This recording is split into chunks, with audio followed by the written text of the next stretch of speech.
Quel honneur.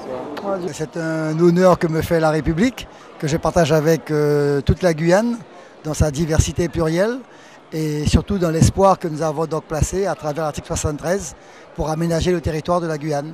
Vous incarnez la réussite d'une remarquable alliance, celle de l'érudition et du courage. Je salue en vous le digne héritier de ces grandes figures de Guyane, Gaston Monnerville, Félix Éboué, auxquels vous avez consacré certains de vos ouvrages. Brillant universitaire, passionné d'histoire, vous avez choisi en 1983 de vous engager dans les rangs du Parti socialiste guyanais.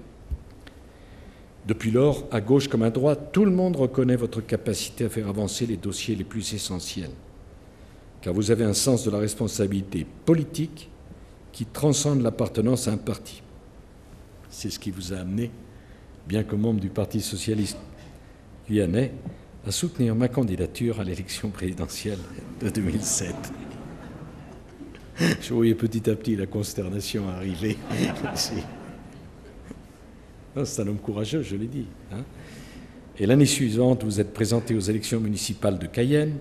Contre le maire sortant, vous avez été élu dès le premier tour. Lors de la Constitution sur l'évolution institutionnelle de la Guyane, vous avez été le seul grand élu guyanais à rejeter le basculement vers l'article 74 et à défendre la fusion du Conseil général et du Conseil régional. Depuis l'an dernier, vous dirigez la région Guyane. Ceux qui, comme moi, aiment la Guyane, la connaissent. La Guyane, c'est comme une île au milieu de la forêt amazonienne, qui a besoin de tout. C'est 250 000 habitants sur un territoire grand comme le Portugal. C'est des distances considérables pour aller d'un point à un autre. Et la Guyane a besoin d'hommes de votre qualité. Et bien pour votre contribution et votre rapport à la vie politique française, je suis très heureux de vous faire chevalier de la Légion d'honneur. Vous imaginez ma joie d'être à côté de mon ami Rodolphe Alexandre. Je crois que le président de la République, dans son discours, a tracé le parcours de Rodolphe.